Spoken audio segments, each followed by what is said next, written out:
हमारे राम जी का नाम तो इतना मंगलकारी है।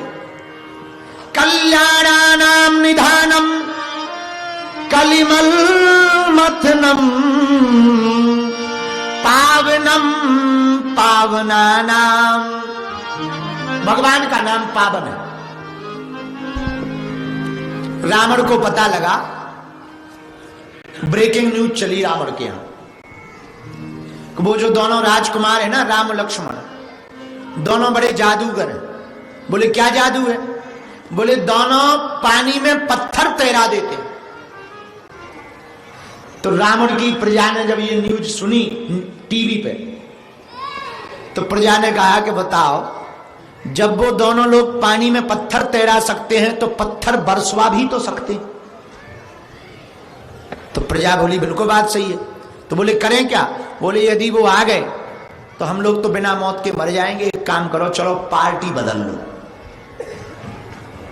तो बाकी लोग बोले कौन सी पार्टी में? बोले उसी पार्टी में हो जाओ, सो अपन बच जाएंगे। तो पूरी प्रजा रावण के पास गई। रावण बोले ये सब लोग घूम कहां रहे हैं? प्रजा बोली घूम नहीं रहे हैं, पार्टी से इस्तीफा दे रहे हैं। रावण बोले मतलब? रावण बोला मतलब? प्रजा बोली आज के बाद आपकी पार्टी से हम इस्तीफा दे रहे हैं, दूसरी वाली पार्टी में हम सदस्यता ले रहे हैं।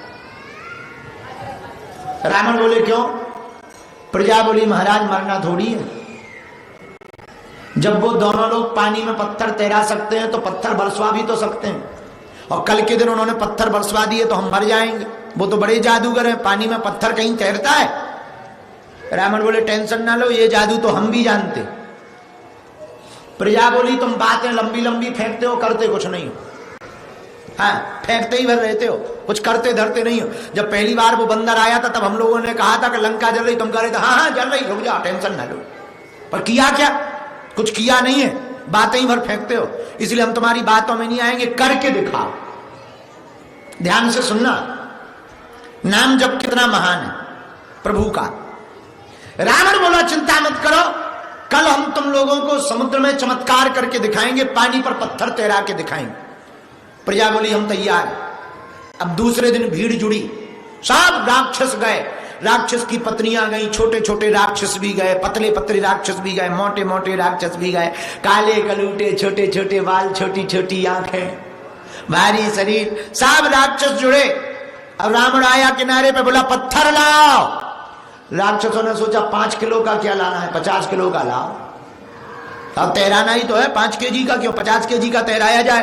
राक्षस तो राक्षस, जिसका राजा मूर्ख हो तो प्रजा तो और पहले मूर्ख। सब बड़े बड़े पत्थर लेके राक्षस पहुंच गए।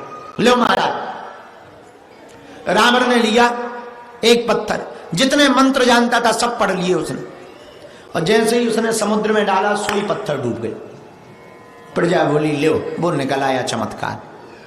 बड़े चमत्कारी बने थे, कह रहे थे पानी में पत्थर तैरा देंगे। एक 50 केजी का पत्थर नहीं तैरा पाए, पुल तो दूर की बात। चलो बेफिजूली की ये लंबी लंबी बातें कहते। रावण बोले रोको। रावण को लगा नाक कट गई।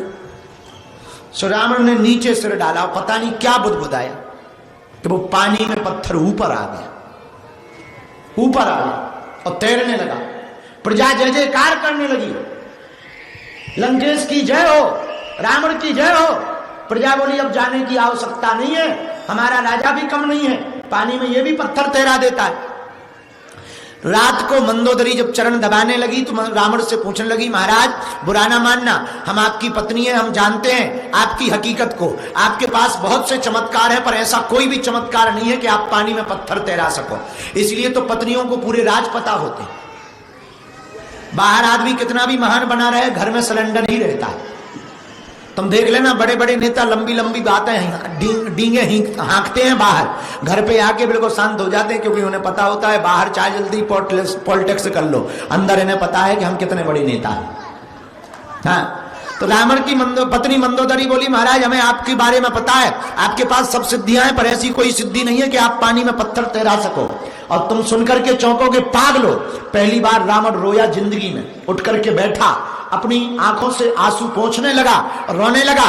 मंदोदरी बोली क्या बात है, आप रो क्यों रहे? रावण कहता देवी तुम सच कहती हो, हमारे पास ऐसा कोई चमत्कार नहीं है कि हम पानी में पत्थर तैरा सकें या ये एक चमत्कार दिखा सकें, ऐसी कोई सिद्धि नहीं है। पर जब आज हमारी नाक कट गई, पानी में पत्थर डूब गया, प्रजा छोड़कर जाने लगी तो हमने सिर पानी में डालकर पत्थर के पास जाकर कहा, पत्थर तुझे राजा राम की सौगंध है, मेरी नाक बचाने के लिए ऊपर आ जा।